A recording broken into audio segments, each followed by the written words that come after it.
As you've picked up and heard, I'm talking about second chances this morning. Pastor Short mentioned the Alabama song. What was it? Give me one more shot.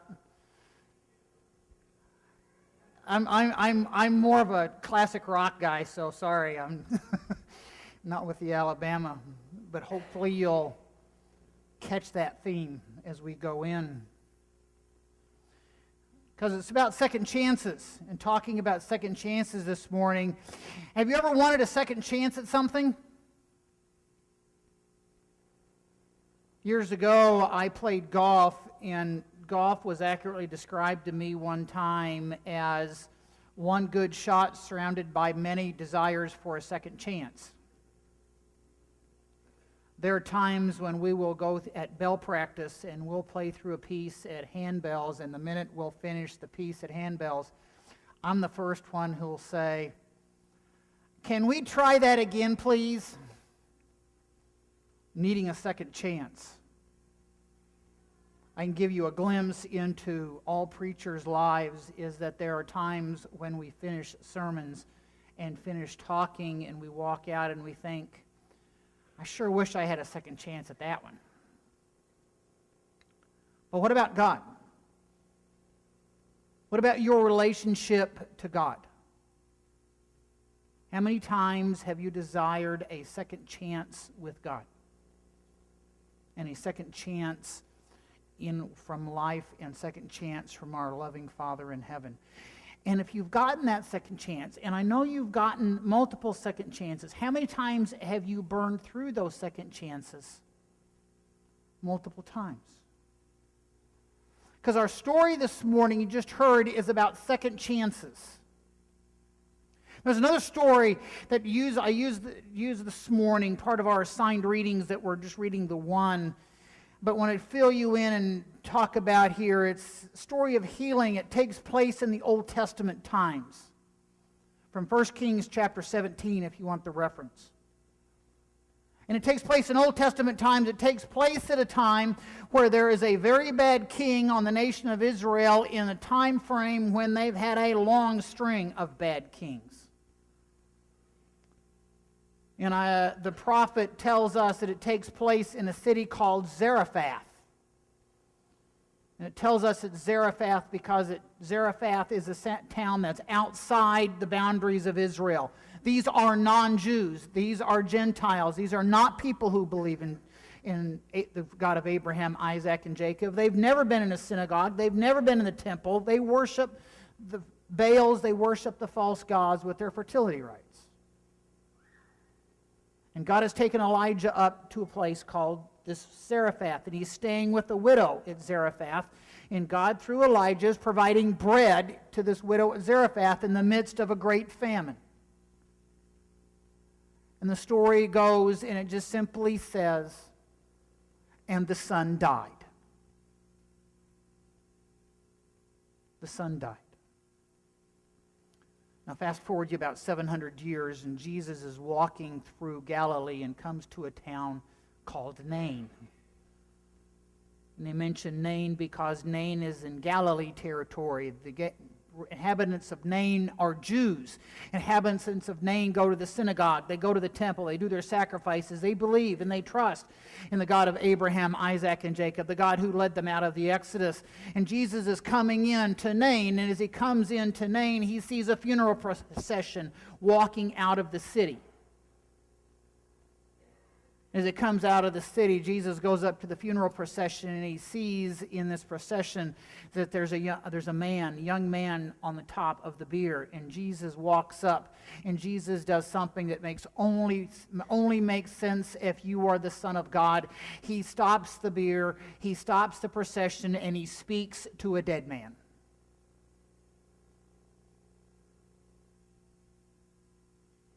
In the story of Elijah, what happens is Elijah goes, and Elijah speaks, and Elijah breathes, and God, through Elijah, raises the man in Zarephath from the dead.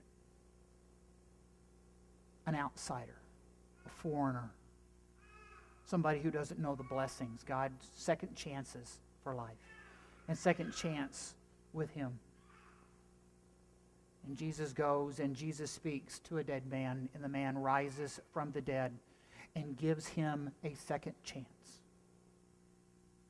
It's the second chance that God gives to these two men because through rising from the dead. It's the second chance that God gives to us. Because God is a God of second chances. And He gives us those second chances and repeatedly gives us those second chances. We're on our most of us are on our umpteenth, uncountable opportunities of second chances.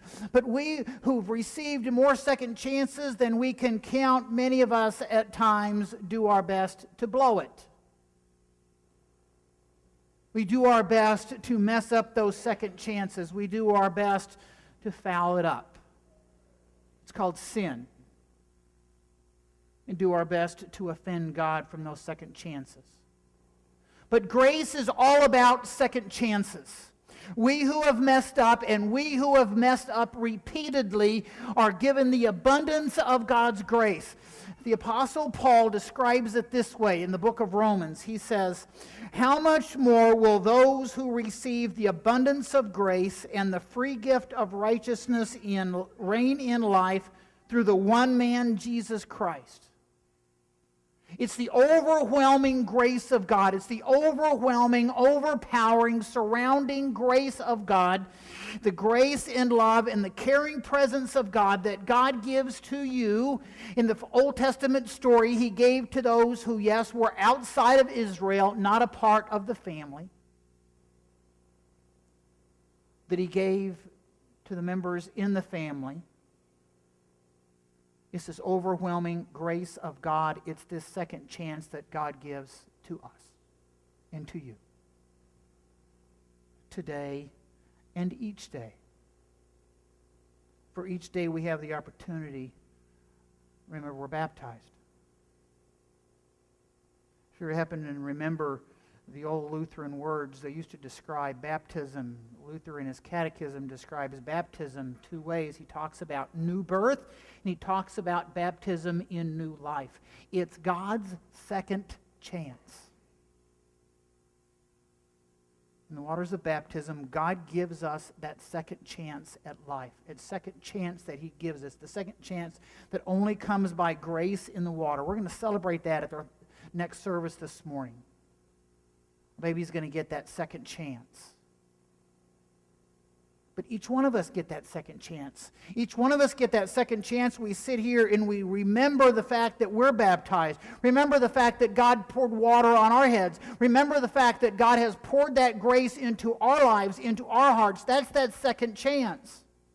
When we sit here, we say, remember it all the time. Remember this grace each and every day. Remember this baptism each and every day. Because when we remember that, that's the second chance. That's remembering that God has given us that second chance in life. And it comes more than we foul up. There's more of the second chances than there are of your mistakes. So what have you done with your second chance? What have you done with your second chance? The Bible tells the story of a woman that's caught in adultery. A group of men find her. She's caught in adultery. They bring her to Jesus. And it's interesting in this story is that that the woman does not deny what happened. You might call it's the silence of admission. She doesn't deny what happened. She fesses up to that part. And the men around her are ready to stone her. But Jesus doesn't do that. Jesus gives her the second chance. Jesus gives her that grace. And the men gradually leave. And He tells her point blank, says, I'm not going to condemn you. I'm not going to condemn you. He tells her, here's your second chance. And then He says these words. He says, go and from now on sin no more. He gives her the second chance and tells her what to do with it. Go and sin no more. Is there a sin in your life Is there something, a sin in your life that you're dealing with? Is there a habitual sin that continues to drag you down? Is there a continual sin in your life that's weighing you down and burdening you and weighing on you in here? You need to deal with that sin. That's how we deal with the second chance and live that second chance out. Deal with that sin. If it's a problem sin, go to Celebrate Recovery. Talk to one of us. Get help. Somewhere along the line, you need to deal with that sin. Jesus says the way we deal with the second chance, the first way is go and sin no more. Is avoid those things in our lives. But the second thing going in here is in the story. It's another story in the Gospel of John. There's this guy in here, and he's a crazy man. Hair is going all which direction. He got rags hanging off of him. He's so insane going in here. They've got him chained in the cemetery because they figure that's the safest place to put the guy. They got him chained in the cemetery, and everybody knows you don't go messing with the crazy guy chained in the cemetery. But Jesus goes, and Jesus is where, of all places, Jesus is in cemetery. And he goes to the guy and he casts the demons out of the guy. The demons go into pigs, and the pigs run off in the Sea of Galilee and die. And word gets out what happened here. And word gets out, and people start flocking from the village out to the cemetery to see what happened. And they get there, and they say, here's this former crazy guy, and he's all put together. He's got clothes on, and his hair's combed. Beard's trimmed, sitting there all nice and neat, having a great conversation with Jesus. We're looking at him, it looks like you and me, look like anybody else going in the world. And they're all going, what happened? Second chances. And they sit here and they get scared. He says, Jesus, I can't deal with this. Jesus, you got to leave. Jesus goes, okay. So Jesus starts to leave. And here's this guy that got the second chance. What he does is he comes to Jesus and says, Jesus, I want to go with you. I want to spend my second chance following you around. And Jesus says these words. He says, no. Return to your home and declare how much God has done for you. And he went away proclaiming throughout the whole city how much Jesus had done for him. What's he telling him to do with the second chance? He tells him to go home. To go home. Now, if God is sending you around the world, if God is sending you to places like Kenya or places like Haiti or places like Guatemala, if he's sending you to Alabama, power to you. If he's sending you to those places, you need to go. If you think he may be sending you to those places, you need to talk to one of us to help you figure that out. But probably you need to go. Because that's probably God sending you out to those places in here. You need to go. If that's where he's sending you to declare what he has done in your life, you need to go to those places. But I know where he has sent you. He sent you home. He sent you to your homes. He sent you to your workplaces, into your schools, in your Facebook pages, in your Twitter accounts. He sent you to the sports fields. He sent you to all those places that you live in your life, all those places that you come in interaction with this thing called life, and you live out this thing called life. And he says to you, declare what Jesus has done. Declare what Jesus has done for you and in your life. That's how we live out the second chance. It's how we live out those second chances in our lives. So I want to point you to extend the faith questions for a second in here.